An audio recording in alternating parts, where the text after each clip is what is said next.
Monocultures. Listen from the Dayak Benuaq community in East Kalimantan. The Dayak Benuaq community has been living with oil palm companies, so-called London Sumatra or Lonsum, since 1996. There were various due to grabbing carried out by the company. They decided to carry out protests and demonstration against the company. In 1999, they put up bloontakng, the Benuaq's totem, Dayak Benuaq's totem, as a memory of violence, fear, and threat circulated among the people, government, and the company during the conflict. Here today, we discuss violence that leaves historical traces among the Dayak Benuaq community in East Kalimantan. It has profound effects on individual and collective identification and consciousness. The oil company has shown us how monocultures have significant roles in threatening indigenous people and more than human livability in the Anthropocene. Okay, for the Mas Gilang Mahadika, the floor is yours. Uh, um, ya, terima kasih. Thank you so much, Mas Akar. And first of all, I would like to say thanks to CRCS for inviting me to discuss this topic of environment, indigenous community, and monocultures together.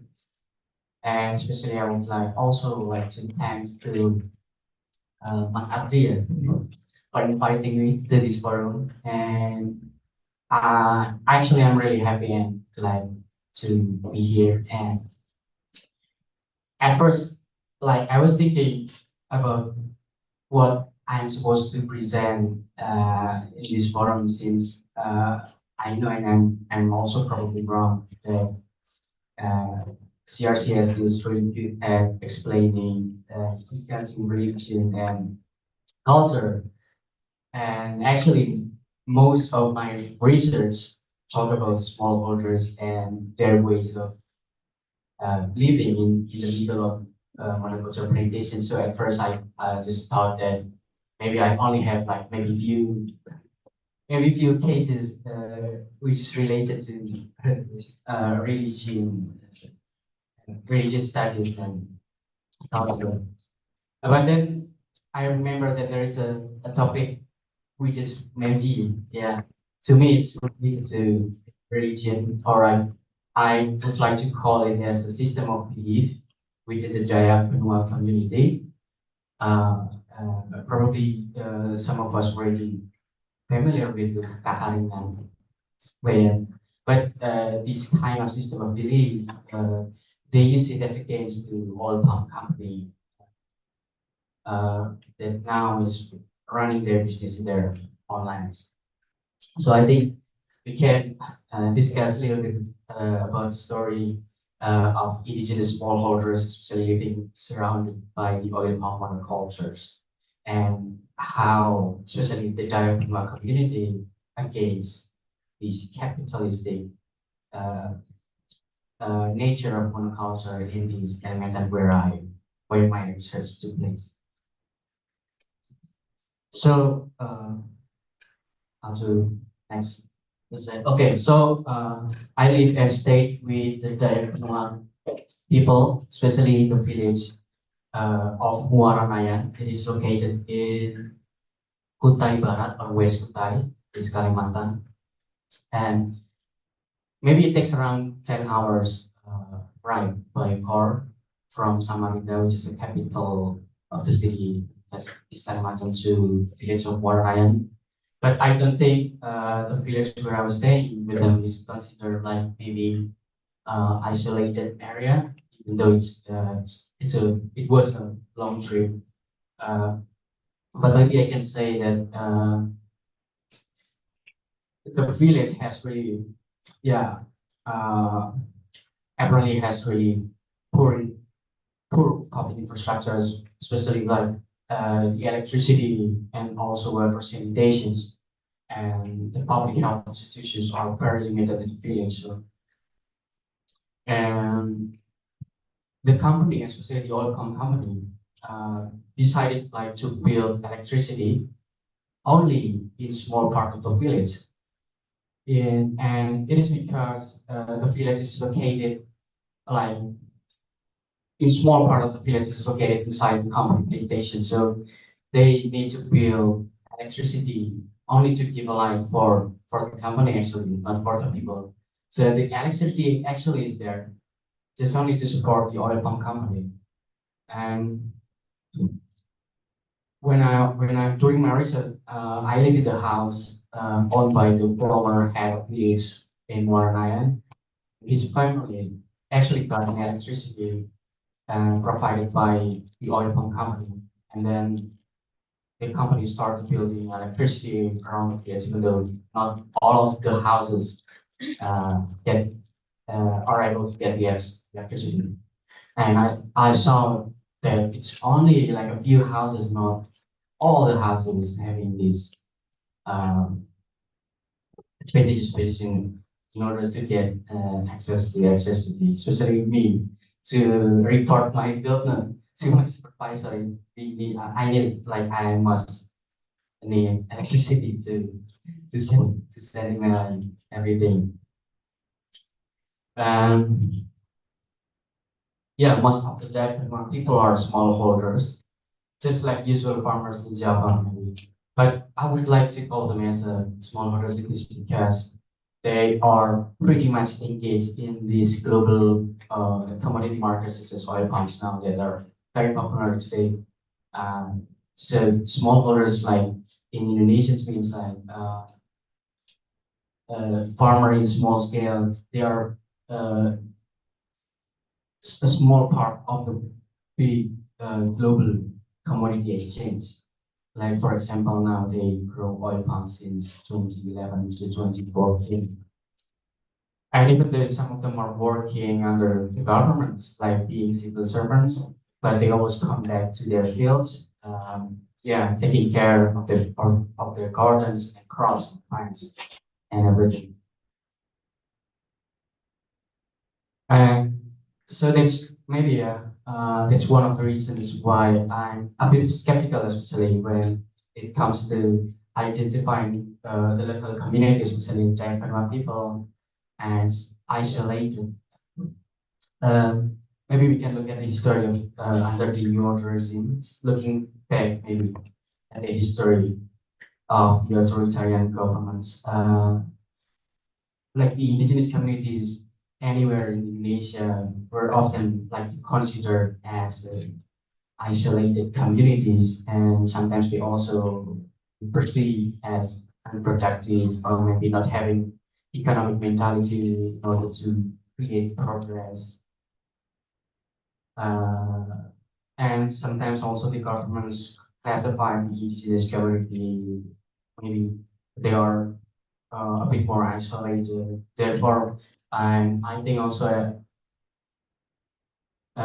because of these, classifications and also trying to make separations and dichotomy between, oh, this is the outsiders, this is Japanese people, this is non-Japanese people, this is indigenous people, this is non-indigenous people. So any kinds of development project carried out, like done by the governments, I think were based on these colonial thoughts or maybe colonial thinking, which maybe can reflect these kind of racial relations between, yeah, maybe, yeah, white people or maybe black people or Japanese or non-Japanese, or maybe this is the outsider, this is the settler, and people living in the highland, people living in the lowland. And I just simply uh, don't think this is really a good idea by doing these dichotomy and separations. Uh, and I think uh, that's not actually true. You've seen other human is not human, especially when I was visiting the people, local communities, especially Dayak Benuaq. And I don't think that the smallholders, Dayak Benuaq people, uh, they are isolated communities.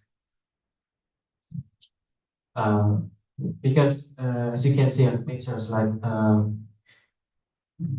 they are like very much open to new like global commodity crops such as now oil palms, and then Yes, they simply grow any kinds of crops, commodity crops, especially such as oil palms and then rubber, also rubber. And as we know, like today, oil palms have been like a popular commodity among the people, so that's why now they grow oil palms. And if you can see, like take for example, rattan and then rubber have already been there since the colonial period, but even rattan itself has still existed since the Sultanate of Kutai, Bajar. So it was long way for the colonial government. So I think like growing these commodity crops, it shows that they are not like really isolated communities. It means also that they have been in contact with the global market, especially in the colonial period.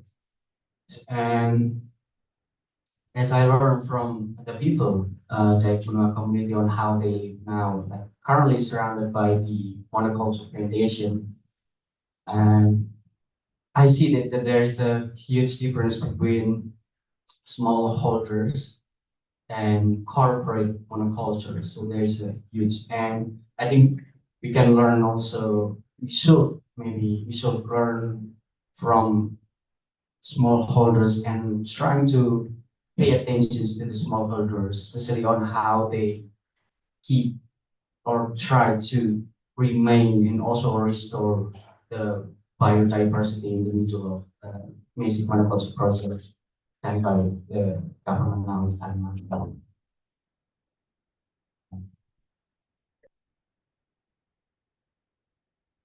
Um, so where yeah, Moranayan is one of the village where I met the Benuaq community. And also it is a place where almost maybe at the end of last 2 decades, it shows that they have become more interested in growing oil palms on their land. And before the boom of oil palm crops among smallholders, there were at least three oil palm companies, oil palm corporate plantations running their business around the community, such as like London Sumatra International, and then there is a London Sumatra Indonesia, and also they are still run their business in the around the village. And Lonsum stands for London Sumatra actually. So they're really like calling the company Lonsum just only to make it concise. And Lonsum began to carry out the process of land clearing in Moranans since 1996. And they also started building a base camp. And base camp is some local people call the base camp as barak. So base camp basically is a place for the workers, oil palm workers to stay. And the majority of the Dayak Benuaq people, the residents were worried, especially that their land was affected by this process of land clearing done by the company. And they like consider this action as an act of violence against the customary rights. And during my research, some Dayak Benuaq people, some informers, and also told story about another village, not in Moranayan. It is located in North Moranayan. It is Parigi. Parigi is also another village in Kutai Barat. That the people there didn't know that in advance, like that their area will be a place for Lonsum to run oil palm plantations. And at that time, as far as I remember, the village of Parigi was considered the village that was more like affected by this process of land clearing done by the company. And because of because of this process, some of them were were so furious, like were angry because this activity. So they decided to fight back by holding like small protests and demonstrations in every base camp, in every barrack that were being built by the company. And in 1998, especially, Dayak people from around 9 villages, including Waranayan, and also Lembuna, and also Brehim, and other villages, like trying to hold a meeting with the staff at the Lonsum company to discuss this compensation, and they also demanded to limit like the expansion of plantations in their own area.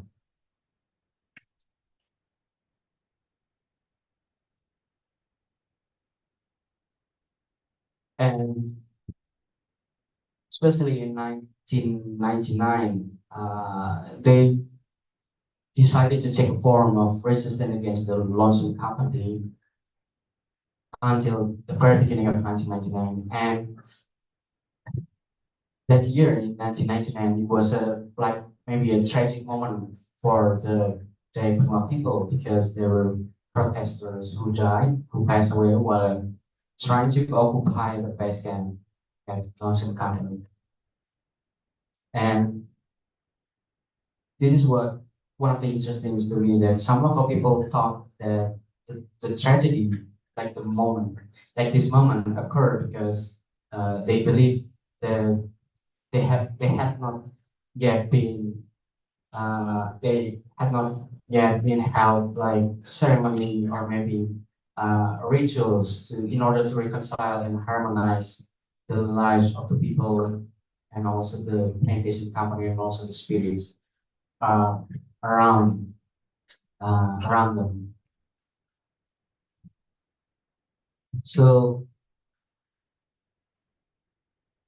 they decided to hold Balian ceremony. It is basically a healing rituals at the final stage, which was usually called as guguk or nalin tahun or melas tahun at the customary house, which is lamin.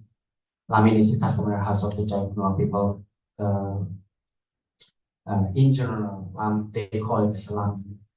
And this ritual was intended to like try to appease the spirits in the area and purify the land that was cleared by the company. And they also believe that it was also to aim like protecting the local people from the tragedy and disaster. So when it comes to talking about Belian, I think Belian ritual is to me is very complex, because like there are many stages in Belian ritual that I'm not really expert at explaining Belian, but we can discuss later on. So Belian means like healing rituals. There are stages, and the lower stages of Belian we can call it as a Belian Suntiu, and then there is a Belian Bawe, Belian Timbik, Belian Luangan, and then there's Bubuk like this, and Nalintauan, and so on. But we can discuss this later about Belian in more specific ways. Even though I'm not also really expert at explaining Belian, but I know when I was there, some informers also carry out hold this Belian ceremony for any kinds of occasions, like maybe people to those who are thoroughly sick, or maybe women coming of age, or menstruation, or maybe there's a childbirth. They will carry out Belian as a healing rituals. And Belian is also maybe a small part of the kaharingan, kaharingan system of belief within Jaipur community. So I think even though there is a Christianity back in the colonial period, such as if you had a chance to go to Moronangan, there are many churches like Catholic and Protestant churches in Moronangan, and maybe there's a history of missionaries coming to Kutai Barat, West Kutai, to spread this news about Celestial religion. But they still like preserve their own culture and traditions by holding these kind of rituals in order to resolve dispute and conflict between the local people and the oil palm company.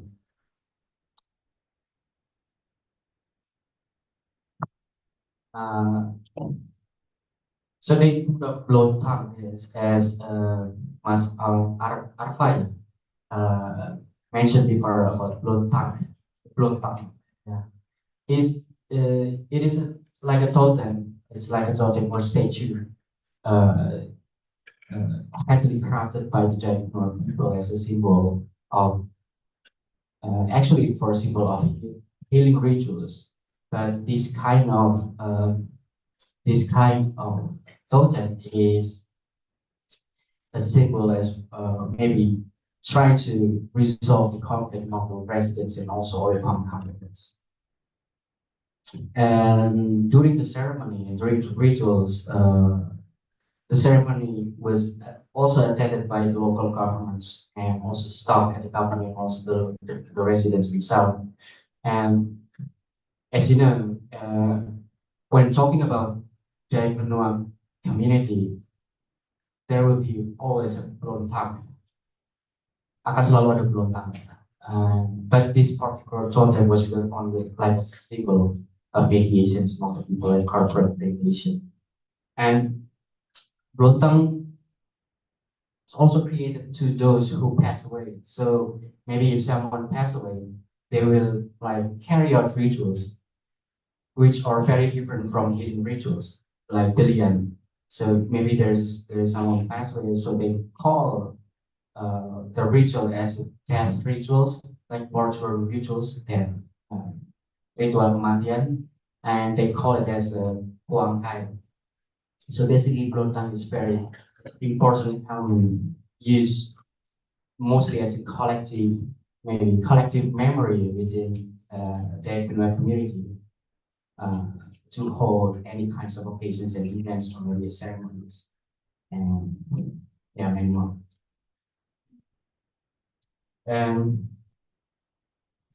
this is like the extra or maybe the statement of one of the informers that I talked to, and I still like remember when the informer and he used to be a head of village in Muaranayan, and he told me like this, like jadi setelah demonstrasi kita buat upacara perdamaian dengan adanya bloontakng. So after the demonstrations, we try to make peace.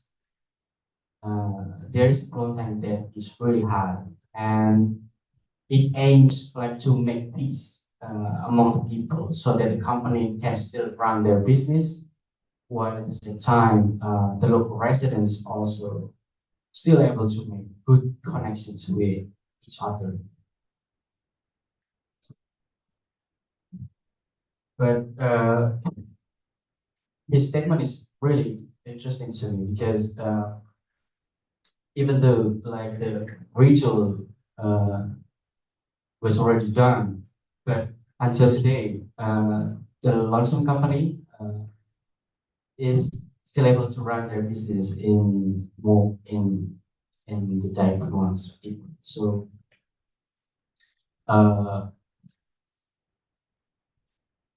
like some information as far as I remember, they still can remember because they see the bloontakng is put up in front of the lamin. So maybe if we get a chance to meet the people in Muaranayan, we can still see this bloontakng is put up in front of the customary house,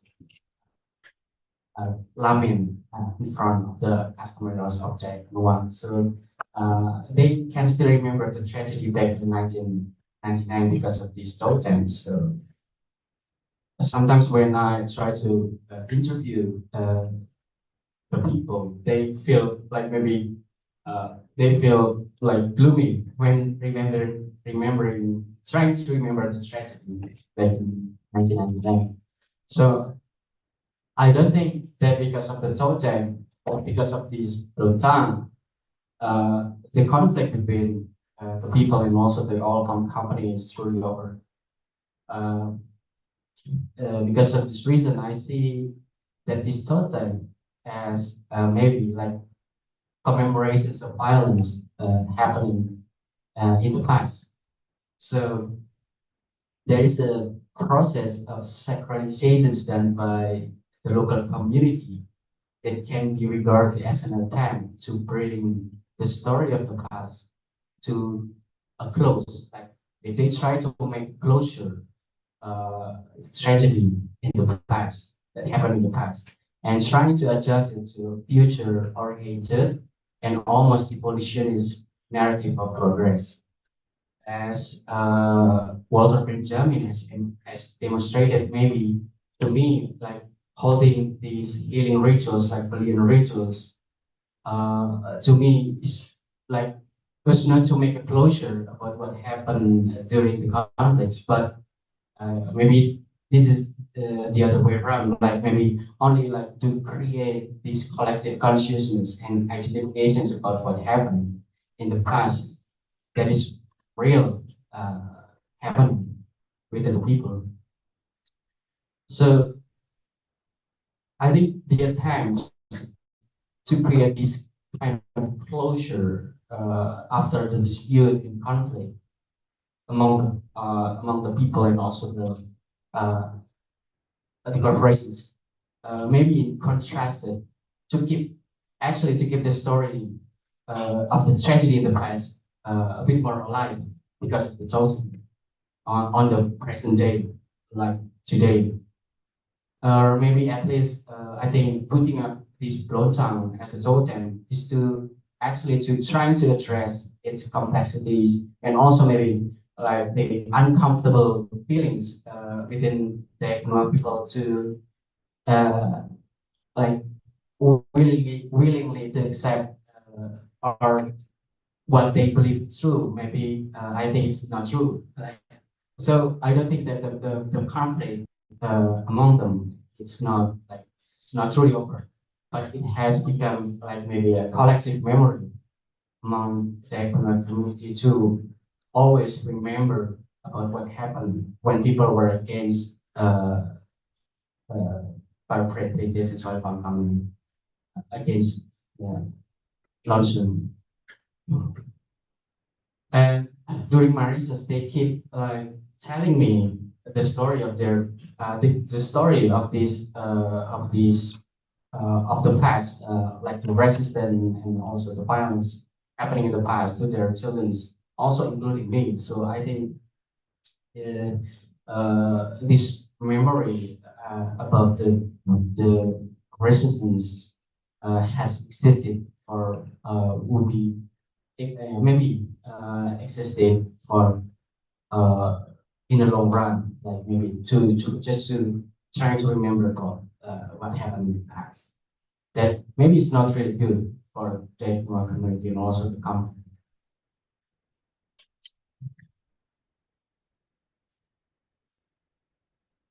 And this is what I'm really interested in carrying out research in Kalimantan, especially this indigenous smallholders. And I was really impressed by the smallholders. And one thing I learned most of my research is because of the practice of gardening done by the people. So Simpuk is basically a garden, but it is a forest garden because it's really huge. The garden is really huge. In Java, maybe it's maybe only 200 meters square, maybe 300. We call it as a pekarangan kan? And but the people in Dayak Benuaq community call garden as a sipuk. They usually grow any kinds of plants surrounding their commodity crops. Like for example, they grow chilies and pineapple in between the oil palms. And not only oil palms, they also have rubber, they can grow any kind of trees, maybe the mango trees, not in the middle, maybe at the margin of the commodity crops. So surrounding the commodity crops, they also grow a lot of trees around their oil palm plantations, such as maybe rambutan and also mangoes, any kinds of trees in their garden. And some scholars, like in the University of Warman, there's a Department of Agriculture. They have done a lot of research about the BiPoN, and they sometimes call this practice of gardening as the indigenous agroforestry system. Agroforestry system meaning that maybe they try to figure out on how to integrate commodity crops so that they can exist with with the smallholders garden, just like simple.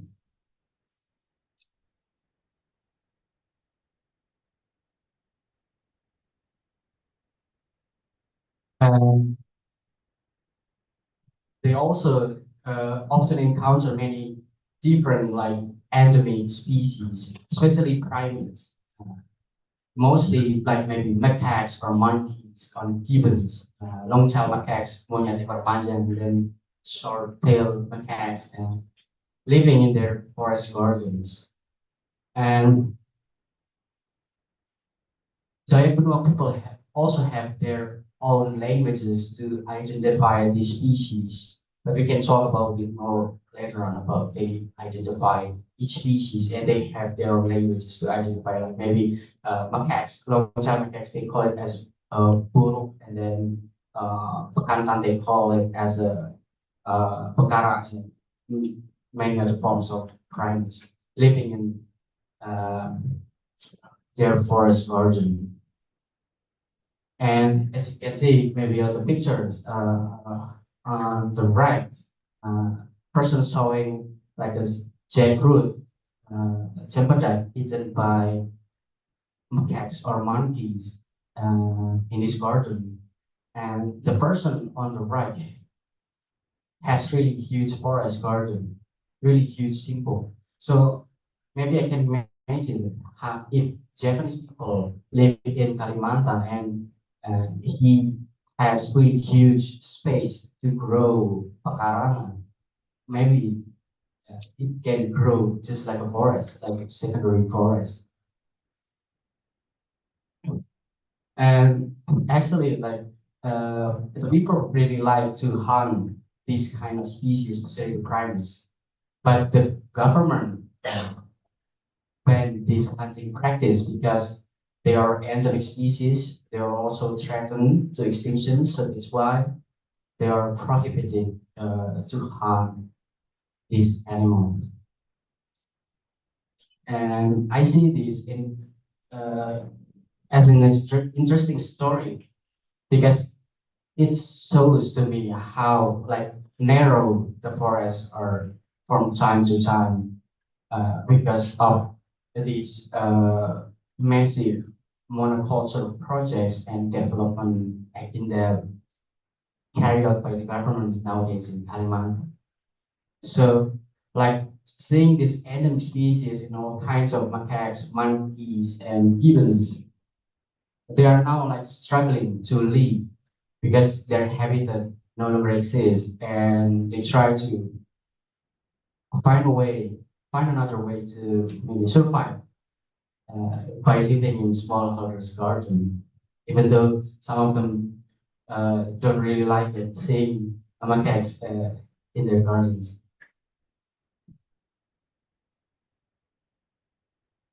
Uh, that's why what my argument in my master's is about the gardening and the plantations, trying to make this agroforestry system, especially indigenous agroforestry system, uh, based on the local knowledge.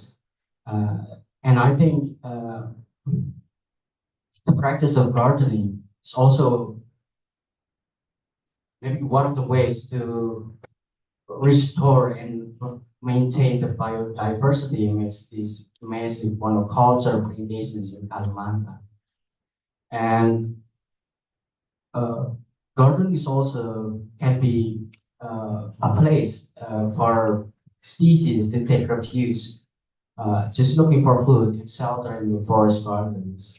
Even though, yeah, some local people don't really like much seeing macaques on their surroundings.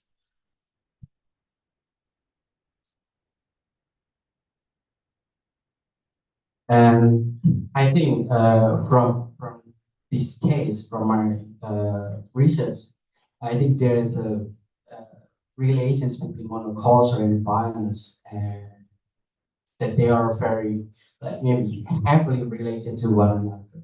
Like maybe on the one hand, monocultures, it shows that that this mindset, like mindset of monocultures, this capitalistic nature of monocultures, like in some ways doesn't follow the mindset or maybe uh, the way of living with the indigenous smallholders. And on the other hand, because of the monocultures, it also creates these ecological estrangement and also displacements that not only human but also maybe other species to live in Kalimantan. And I think what we can learn from this, we should like back to the idea of the Anthropocene. Sometimes we blame all humans are responsible and for environmental destruction, so and loss of the biodiversity because of the massive monoculture plantations happening in Kalimantan. But we can learn again from the local community living surrounding the oil palm plantations, who is currently facing environmental degradations in their lands, to see how they keep remaining biodiversity amidst of these massive monoculture projects in Kalimantan. Maybe that's all. Thank you. Thank you. Yes, maybe there is anyone want to give a questions? Maybe just for three people.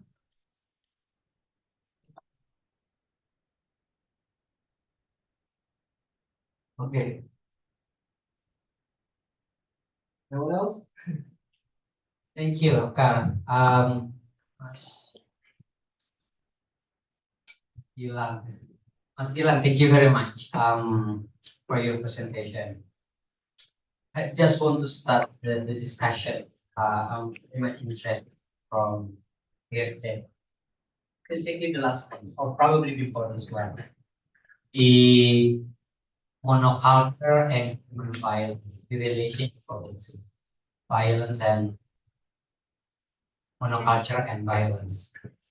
In which we explain that monoculture is not only creating environmental estrangement,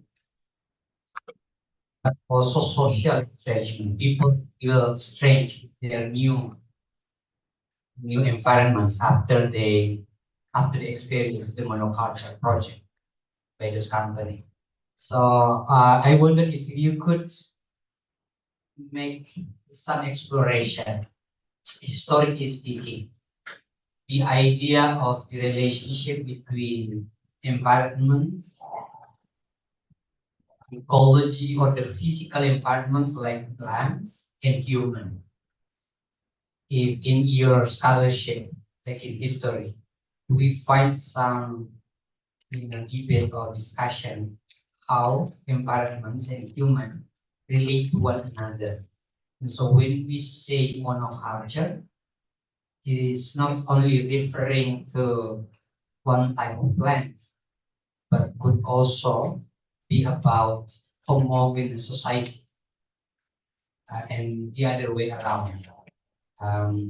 So again, if you could have some or give some more exploration in history, like how do we see that?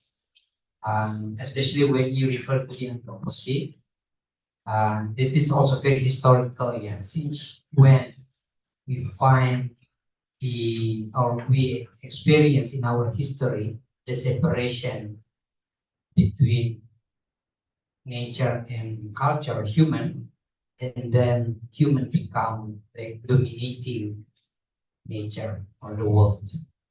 I hope that makes sense, Mas Dylan. But thank you very much for bringing this up. Thank you, Mas Anju. Maybe anyone else want to give questions to Mas Gilang? Okay, maybe Mas Gilang, go ahead to give the answer. Thank you, Bapak. What's your Anjo? Oh, Pak Anjo. Yeah, yeah. That's that's really interesting question. It's also very complex, especially maybe in my discipline of anthropology. When it comes to talking about the monocultures, it's very it's very complex, and I think it's really difficult to trace the history of the monocultures. And some scholars until this day, like maybe some lecturers in the Department of Anthropology, usually talks about monocultures during the colonial period, because it's the period, this colonial era, monocultures have been a prominent aspect to to create this idea of progress, and especially when I carry out research about the oil palm company, and oil palm can be traced back maybe long way before the colonial era in Africa. They all already grew have grown oil palm in their lands, and I think it's very different compared to Indonesia under the Dutch East Indies governments, because especially Indonesia, looking back at the historians' books, like maybe Jan Breman and many other historians. So they pretty much talk about the implications, and also how the government sees the indigenous community as maybe unproductive. So that's the mindset, especially. I'm talking about the mindset. Like the government has this, especially the colonial government has this mindset that local people, especially in Java, according to John Breman's, they usually see they saw the people as maybe unproductive, as not having this economic mentality to create progress. So that's why all kinds of policy and also taxes enacted by the colonial governments in order to push the local people to grow any kinds of commodity crops so they can create progress. But in my case, especially during the New Order regime, the government also have this same, I can say, mindset about the indigenous community. Sometimes also I don't really like the term indigenous, because for some reasons, like maybe there's indigenous and there's also outsiders, and maybe there is settlers. I don't think it's really a good idea to make these separations between, oh, this is indigenous, oh, this is. But the government, especially during New Orders, they always see the people just as a unproductive, just as the same as in the colonial government. So I think it's very interesting to me to see that there's a colonial thinking, maybe still inherited by the state nowadays, especially in during the New Order. Even though now, like Suharto has collapsed, but I think his power is still running. So in order to see how the government sees the monocultures is maybe is one of the simplest ways to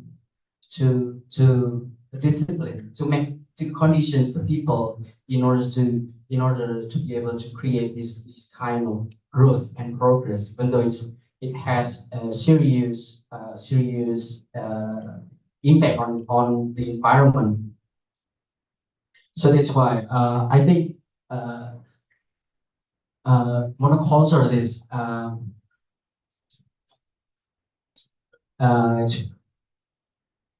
monoculture is very in some ways it's very destructive, and also having this colonial mindset. So I don't think it's really maybe we can just back into in the colonial period that they produced these idea of monoculture, I can say.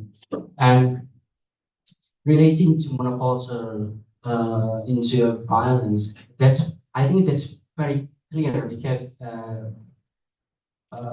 some scholars, especially like the Anasen and also Andrew Matthews already mentions that humans sometimes they try to make simplifications when it comes to violence. Like violence is like maybe it's just stop only that the one who experience violence is only humans. But when we see that there is a violence here, violence simplifications means that there is like this estrangement, and also displacements experienced by this market human species to be able to live also hand in hand with humans as well. So I think creating these monocultures also can separate these what do you call as a agriculture and also forestry. Like maybe the government now trying to define between, oh, this is agriculture and also this is the forestry. But the smallholders like look Dayak Benuaq community, they don't have this idea of dichotomy between, oh, this is the forest and then forestry, and then this is the agriculture. Also, this is monocrops. And when it comes to forest, and we're going to talk about preservations and restoring biodiversity. But the local Dayak Benuaq community, as far as I learned from them, they don't create these separations. So I think making these separations is dichotomy between, oh, this is what do you call as the culture, what do you call as the nature, what do you call this is indigenous, what do you call this as the settlers or outsiders, are based on this colonialism. I think we can discuss later on if someone has other perspective. Thank you, and it's really interesting question. Okay, thank you very much.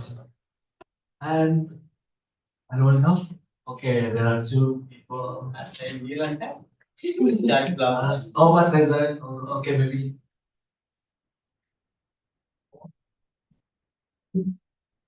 Thank you very much. My name is Sai Lau.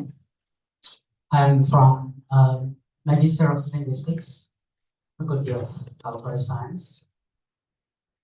Mas Gilang have already led me to understand about monocultures. Thank you for that. It's very interesting topic. When you talk about violence and some of the data you have already discussed, just like demonstration. You mentioned about demonstrations in the field, and then after they made demonstration and made peace after that. Yeah, I was wondering actually how and what you identify what violence. What are the types of violence in the monoculture field of research? Yeah, you did. And I think this is the first. And the second question, because I'm doing linguistics, especially in social linguistics. I'm interested in elaborating how we express violence. Yeah. My question is, what are your data type? You took the data for only interview, or you did observation when violence happens in the field of monocultures community, or let's say field of your research. That's it. Thank you.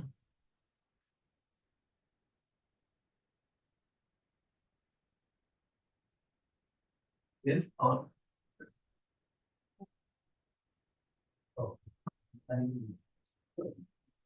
From Kalimantan. Okay, thank you, Mas Gilang. My name is Nancy. I'm from CRCS. I'm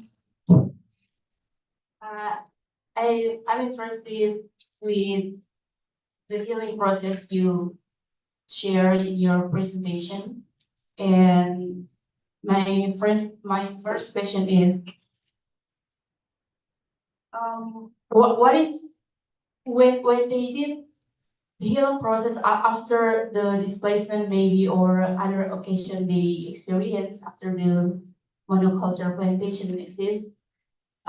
Is there any changing or shifting perception toward the monoculture itself? How did they maybe they install some kind of new understanding toward it, so the healing process might be faster after they did the Balian ceremony. And is there any different kind of ethnic who also involved in the ceremony that might be also the can be regarded as a similar victim who face like similar displacement as the Dayak Benuaq in East Kalimantan? Maybe that's the two questions. Thank you. Thank you very much. And the third? Langsung banyak.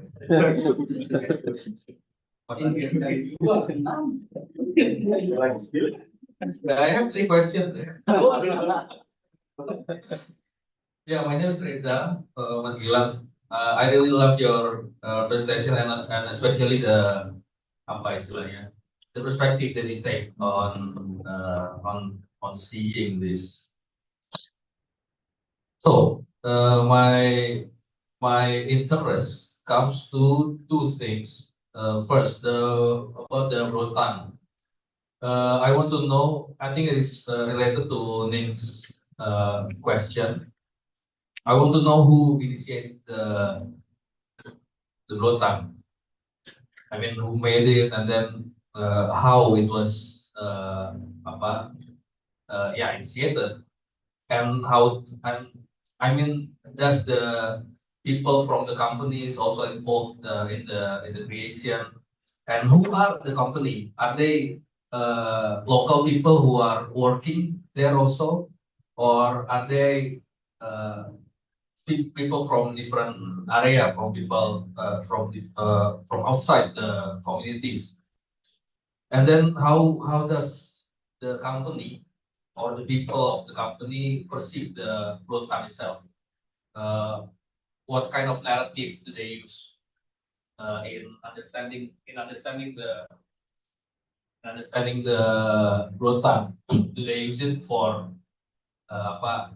Because I'm curious if they are using the bloontakng to actually make the plantation exist continuously. Ya, because kita udah damai, udahlah, oke lah, gitu kan. So I'm wondering about that.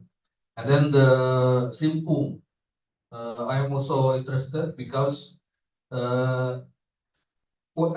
especially after you talk about how we have to not be trapped into the dichotomy between the agriculture and forestry, because if we see monoculture as a violence, so this simpung is actually I see it as an alternative to the dichotomy itself. So what we see as monoculture, the people there is living with what we are labeling as monoculture, actually by bringing their own adaptive process to the monoculture itself. So what we call as monoculture, actually not really monoculture in the field because of the people living there. So, but I am also interested in how the people perceive the monkeys, the apa namanya, the animosity, the viewing the macaques as enemies gitu. Did they have the same perception before the plantation, or is it new? Yeah, that's all maybe. I don't know how many questions are there. Thank you.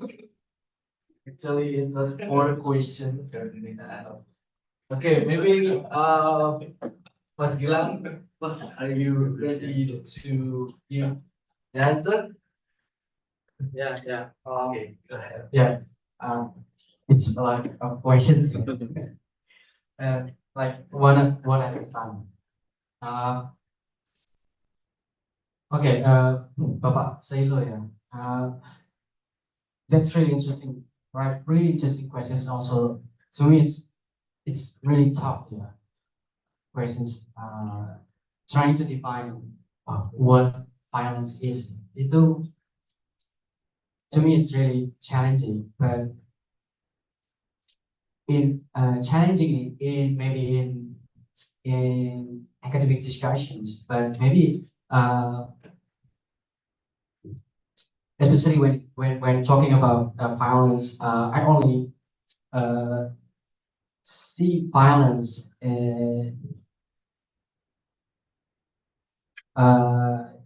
that maybe it comes comes from the story happening in the past. So that's when I'm trying to define what violence is. And if there is something that is so violently affect the people, they will sometimes create in more anthropological perspective, violence can create these process of this sacralization. I don't know how to explain about. So sometimes people try to commemorate like what happens when there is violence happening, and yeah, humans tends to build or maybe make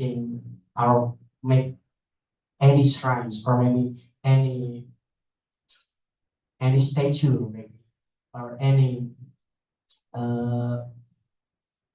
yes, statue, shrines, totem, in order to commemorate or maybe to celebrate something that happens maybe in the past. So violence in this topic is very related to what happened in the past. So going back to people in Dayak Benuaq, I don't think violence or when it comes to talking about violence is not only with the local people, not only like doesn't only happen in local people, but we sometimes like in anthropology we say that there is a everyday violence and also there is a commemorations of violence happening in the past, like maybe we can Sylvia Federici already talked about the women had been perceived as witch, and then some cities now trying to build a statue, and like for example in Freiburg there is a gate, and the gate is built for commemorating the witch, the women have been burned alive. So I think violence is in this case, in this particular case, is uh, uh, happen, or maybe it's happening, was happening in the past, and then the people try to bring the story of the past into the present day by building these commemorations, or maybe building this uh, building something as a collective memory, and also maybe the identifications that we don't need to do that again in the future. So looking at the idea of violence according to what I learned from the Dayak Benuaq community, that I think we can develop finance in more ethnographic and also anthropological ways, is to see that humans usually build something in order to stay and also remember what happened in the past, that we don't want to uh, uh, do the same mistakes in the future. So that's what I'm thinking about the violence that I learned from people, local Dayak Benuaq people. And what is the type of violence? I think this is violence that has been or has become a memory. So during my research, I carry out maybe approaches, yeah, method. It's trying to do like participatory observations, like the smallholders going to different places and sites to collect oil palms, and then they sell it to the market. And also I also try to speak with the people to identify the totems, because when going to Moranayan, but I'm pretty sure that there is not only Moranayan, but also other villages. According to Jaipur people, they have these many different totems in front of their houses, and also in front of the lamin, in also maybe inside their houses. So there are different bloontakng, yeah, totem in Moranayan, and one thing that I have to look for is try to interview the people to identify each totem in the village in order to dig the memory of the people, why they decided to build bloontakng in front of their houses. And most of the totem put up in front of their houses is just their relatives, or maybe someone who just passed away. And then they try to commemorate the people who passed away by putting up this totem.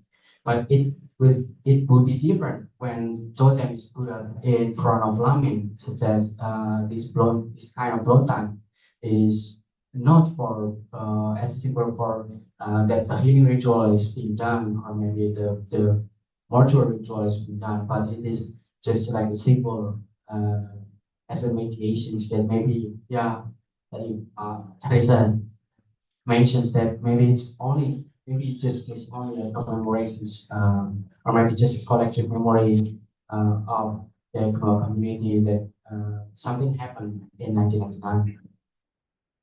So,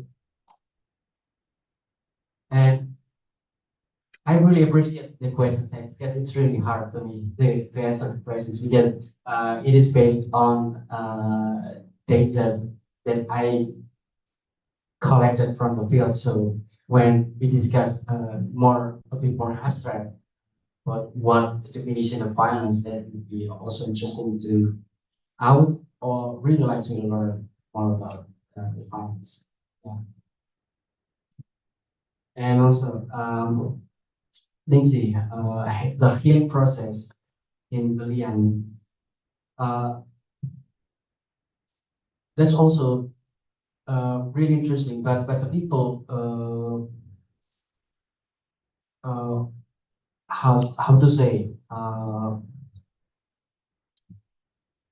they can they still keep remembering the tragedy, and it doesn't like actually heal the community. It's just has become just a memory of the people, uh, and on how they try to move on, move on from what happened in the past. They uh, like decided to maybe in more creative ways, I would say. Like they now some of them had experiences working at the company, but they uh,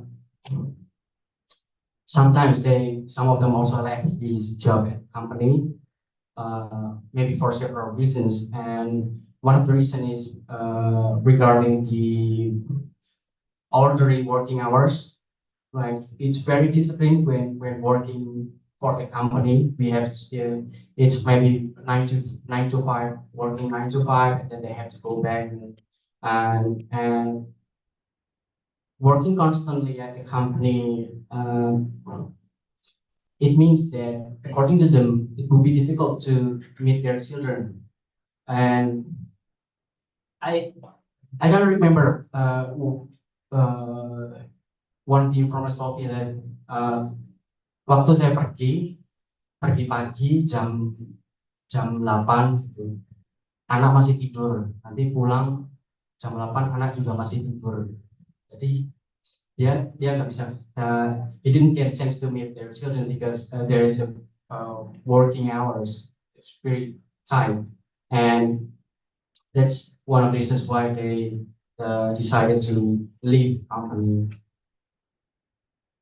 And I think that working at the companies it is just a milestone, like just only a milestone in order to get incomes, and then they can grow oil palms in their own land. So it's just only they prefer to become a smallholder in the end to working at the company just not an option to them.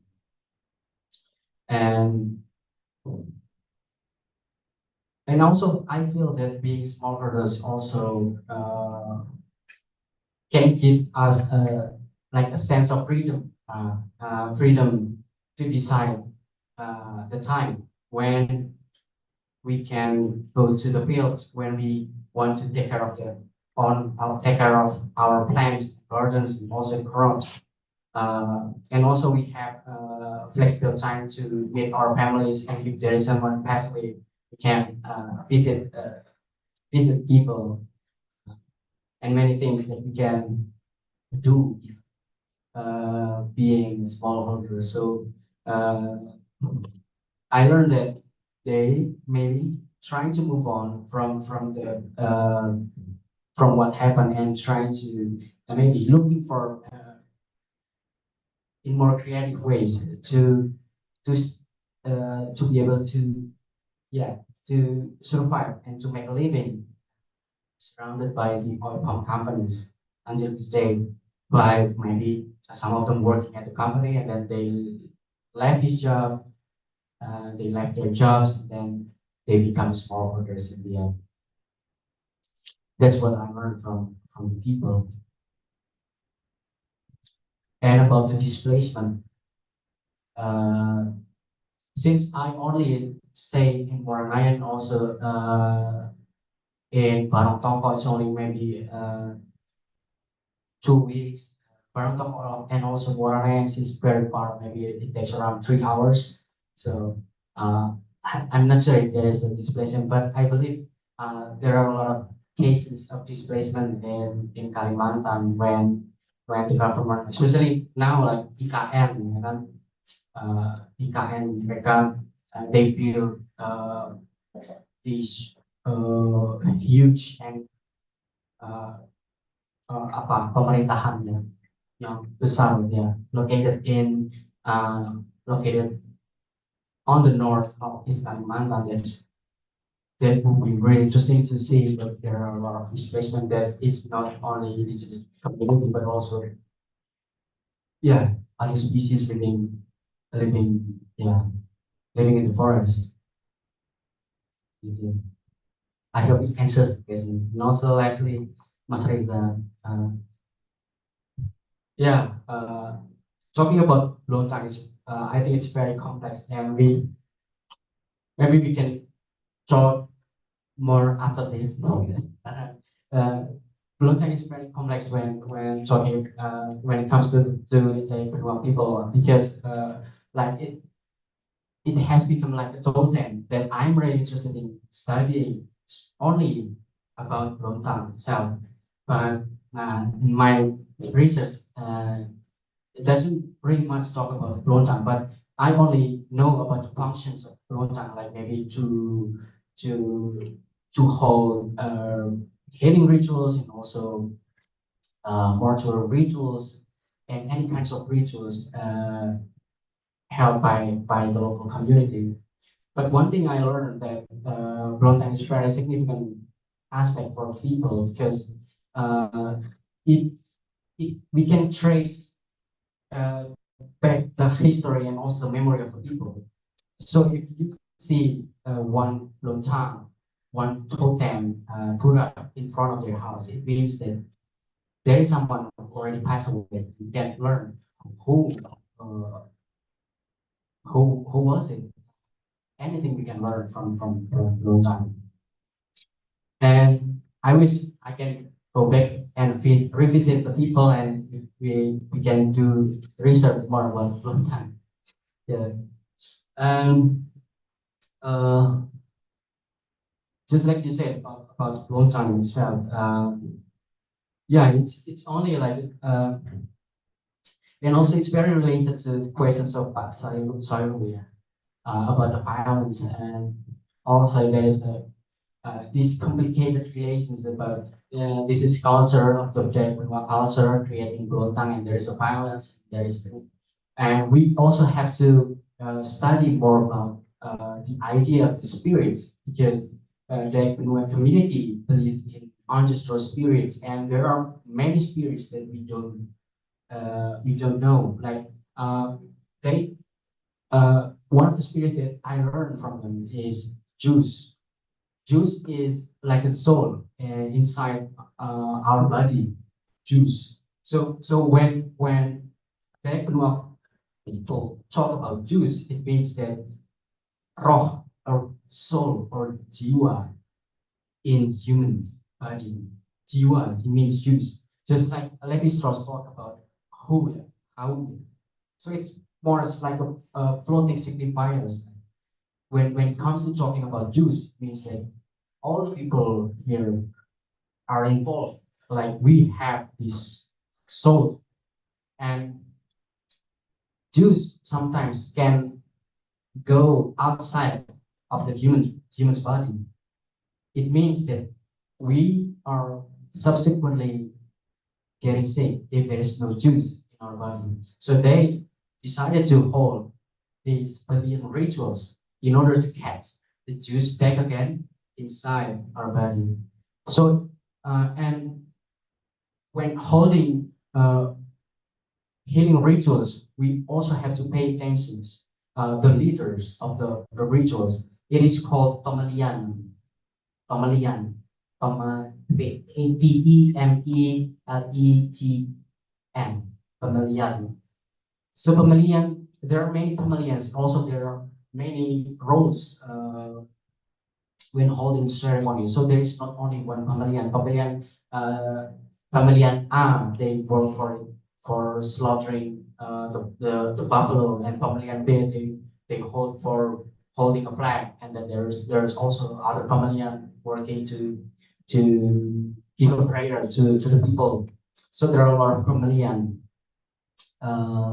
when it comes to holding these kind of ceremony or rituals, regardless of the rituals, maybe whether it can be pavilion or not, and maybe it's a death or mortuary rituals. So there are pavilion. So pavilion is also different from the head of village and also the chief of Dayak Benuaq. Pavilions just like a dukun, Shaman.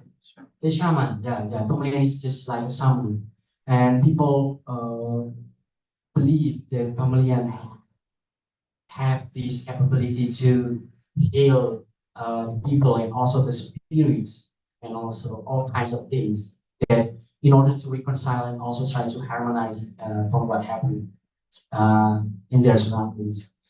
And also there is Nyahu.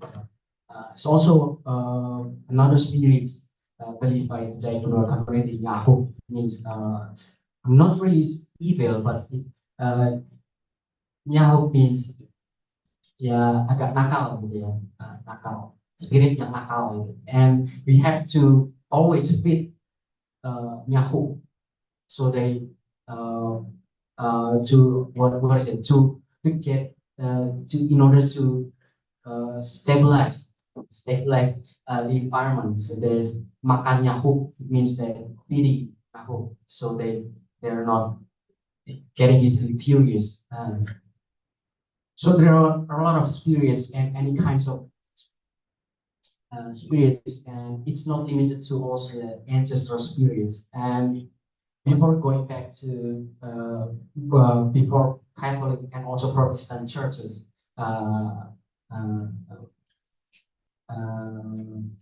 spreading good news about celestial religions, they usually build this barak, or not barak, garai.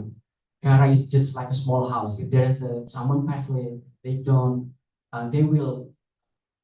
bury the bodies of the people close to the trees, close to the simpong. The people grow. Like maybe, for example, I grow durian in simpong, and the people will always remember that durian is grown by Gilang. And after Gilang passed away, and they will bury my body close to the durian. That still happens, even though not a lot, because now there are Catholic churches and also Protestant churches, and I think Protestant church is a bit not really tolerant, but and I'm just being honest, like not really being tolerant about the cultures of the Dayak Benuaq community, but Catholic is more flexible when dealing with this kind of issue, how to bury the people, and many kinds of cultural things in Dayak Benuaq community. I hope it answers the question. And lastly, as far as I remember about simpong, alternative to dichotomy itself.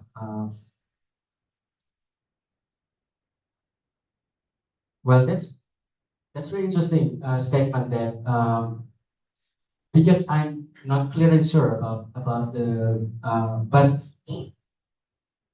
this is what I'm really interested in seeing the smallholders in general, but not only the Benuaq community.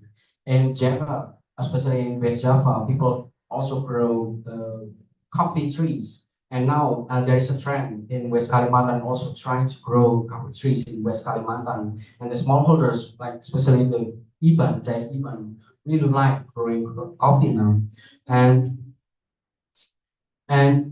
I see that the people are like much open to these commodity crops, but I don't see that monocultures is uh, is part of the mindset of the within the smallholders, because they still grow any kinds of crops and in their surroundings. So when we had a chance to meet a lot of smallholders in Indonesia, probably in general, like this, they, I'm pretty sure, like 100% sure, they do not only grow a single plant or single monocrop. They will plant any kinds of crops surrounding their commodity crops.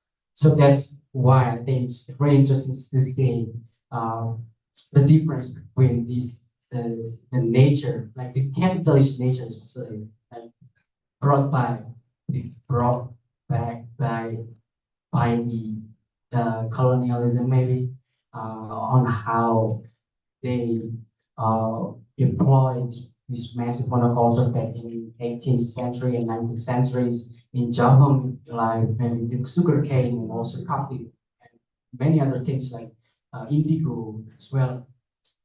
They certainly will have this destructive impact on the environment.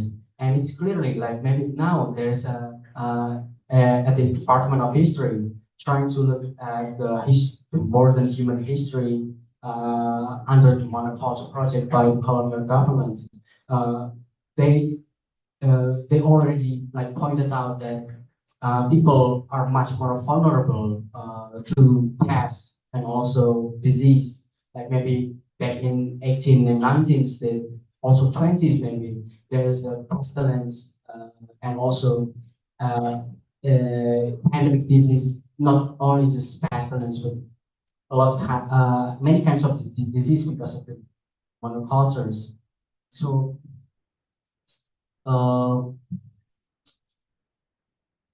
well, I think people are open to new global commodity crops, but they will grow this kind of crops. Not only this kind of crop, we many kinds of crops surrounding yeah, the commodity crops, I believe. Okay, maybe anyone else? Okay, there are two more questions. Maybe this is the last. Okay. Three questions. Okay, I'm not asking. Don't worry. I just want to respond about the term monoculture itself and so there is a global project by Rural University Bojong called The Making of Monoculture a Global History, because they do not believe that monoculture starts from the modernity.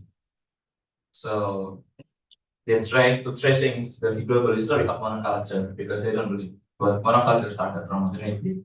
So interesting, if you take a look on the Bible, like Leviticus 19, we have, you know, Pak Pendetanya account. There is, if I don't remember, I'm not mistaken, there is a first like, do not plant your field with two kind of seed. Janganlah menanam dua macam bibit pada sebidang tanah. It means the Bible. Yeah, I'm not a Christian mualaf, so I can say that Christians endorse the monoculture, but that's the Bible said. 19 and 19, Leviticus 19, verse 19. So that's why the monoculture is actually long before the modernity actually. And in Gelar Alam, nowadays Gelar before Istiqlal Gelar, they have monoculture in padi, of course. And also from the paddy rice in Chinese, it's long before the modernity. They use the monoculture. But for me, the interesting is not the word monoculture. For me, it's like a misused term. So the idea is monoculture actually, if we understand monoculture as a planting one crops in the some certain lands, actually many indigenous people do that. But the problem is they use the monoculture in rotate crops. So not only So today, this year you have a paddy, and the next season you have another plant, another one in the long rotations. So the problem is maybe it's not the they to break the pest cycle, but so the problem actually is not the monoculture, maybe the right terms, I don't know, maybe it's monocropping or monocropping or the diverse rotations, because yeah uh, I don't think the monoculture is the you just try, it's not the right person. Just one.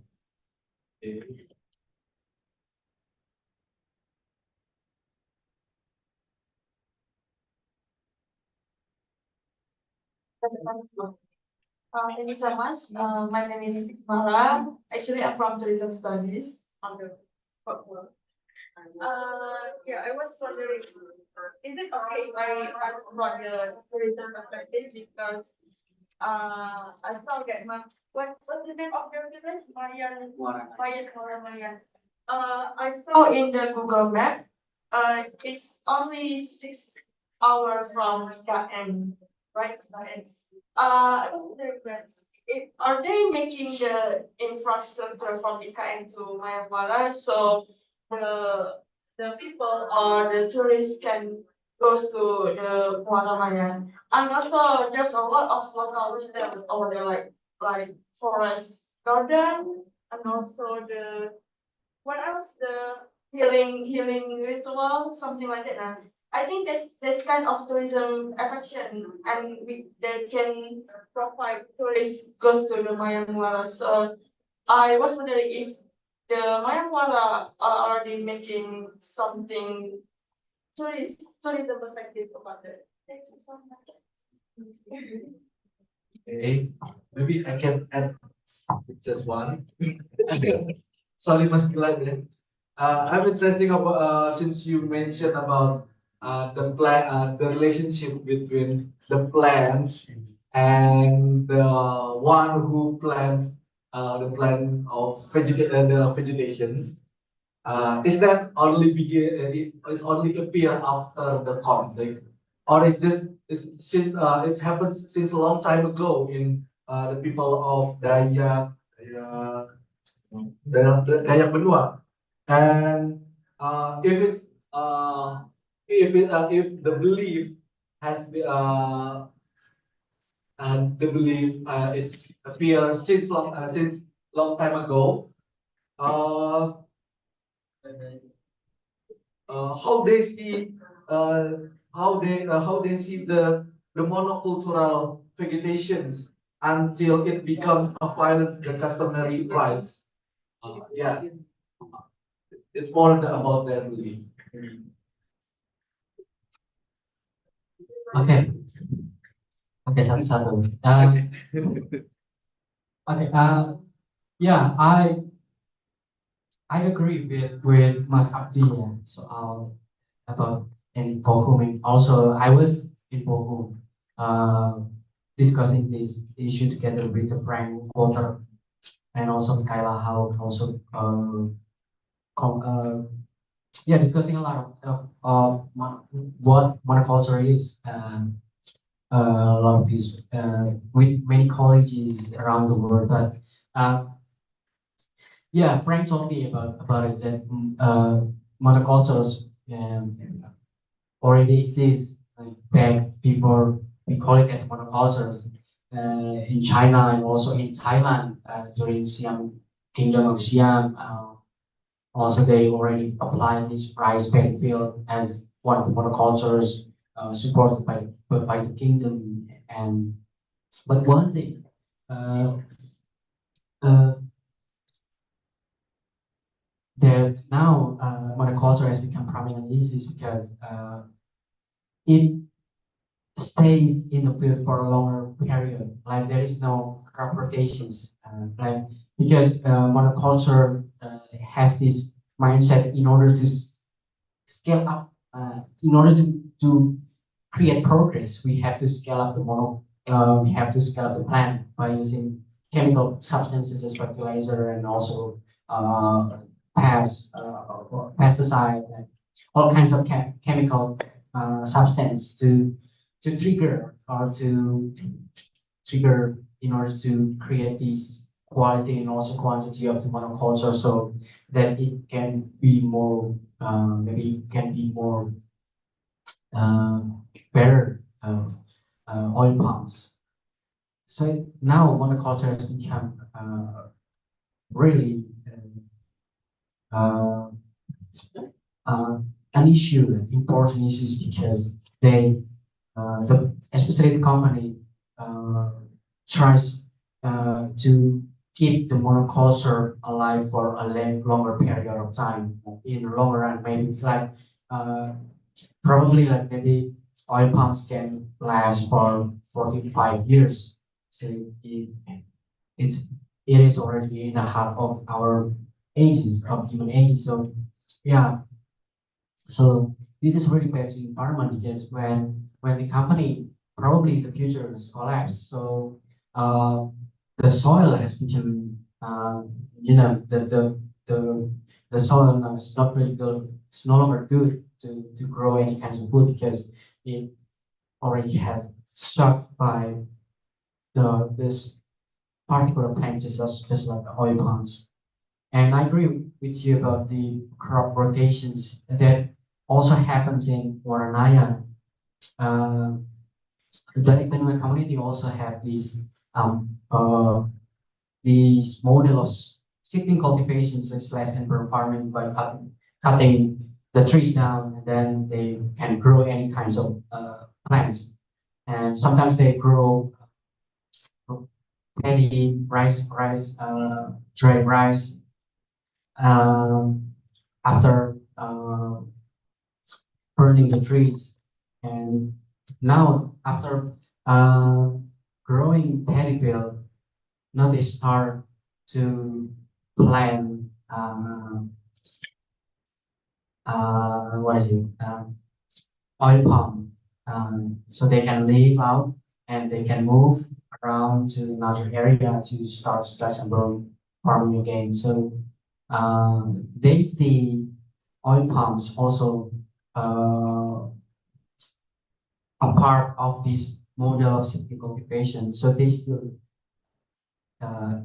apply these crop rotations, even it's popular community like oil palms and also rubber. If it's they can also see that the oil palm has no longer has the ability to grow fruits. They can just cut the trees down, and then they will leave the land open after recovering themselves. They start growing again any kinds of crops. They can oil palms and also any plants they like. So doing these crop rotations also very interesting, especially the farmers and also smallholders, that we can learn from the history and also from any discipline that maybe monoculture is not a trend, but it can be a trend when they stay longer for a longer period of time. And about tourism, so actually not in Waranaya, but it is the tourism project is located near Waranaya. The village is called Tanjung Isu. You can search on Google or anything. And I was in Tanjung Isu, and the government and also the head of the village and also the local government from Kutai Barat have this plan to make Tanjung Isu as a tourist destination, because it's really it has this maybe the potential economics like traditional clothes. They call it as apa? Ulap doyo. You can see, and ulap doyo also. And the government has planned to make Ulap Doyo as a cultural heritage in East Kalimantan. That's also very interesting, because they make these traditional clothes out of the plants. They call the plant as doyo.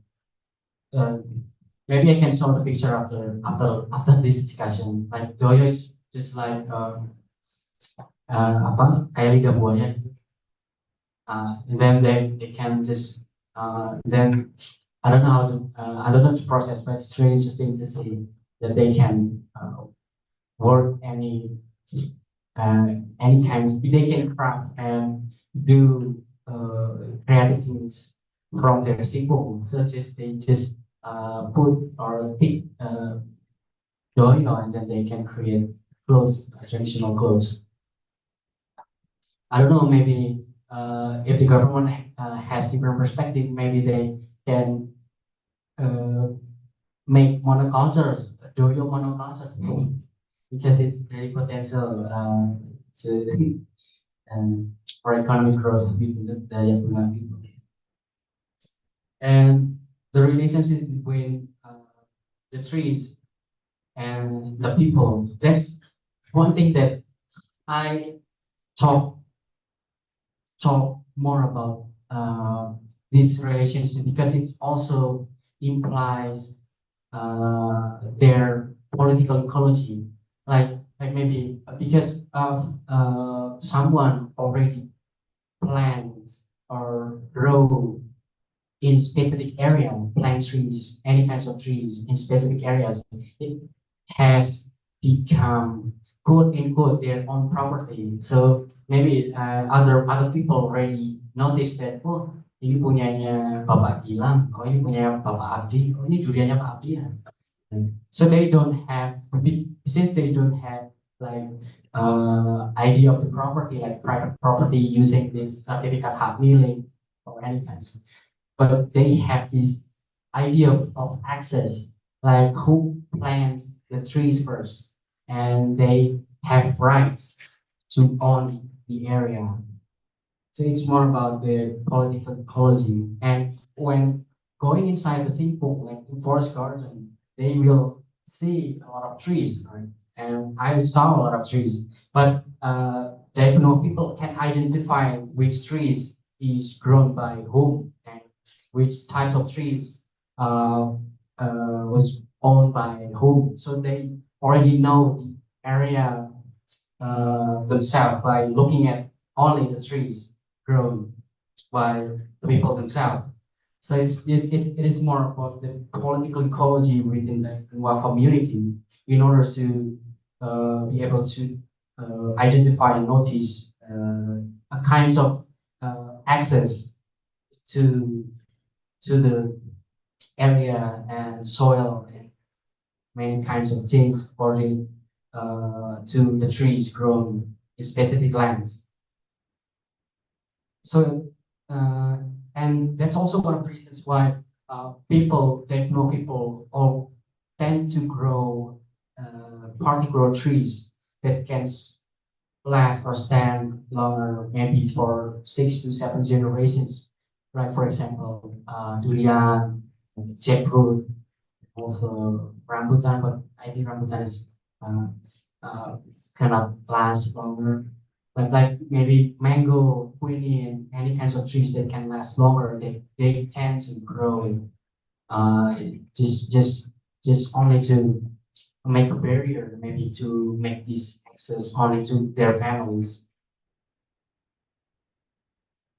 Maybe that's how it answers the question. Okay, thank you very much, Mas Gilang. Okay, so it's already an hour more, an hour over 2 hours. We discuss about monocultures and violence in East Kalimantan. And for Mas Gilang, don't believe, because we still have a gift for you. Okay. Okay, maybe Mas Anju bisa take a photo, can give a gift.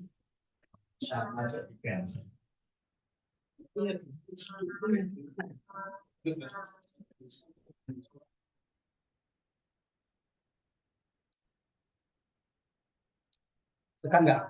Wah, bagus Pak itu. Ini juga tidak. Di sini, di mana kita? Mas, terima kasih banyak ya, menarik sekali presentasi. Satu, dua. Pegangnya Satu, dua. ya. Okay, thank you very much. Okay,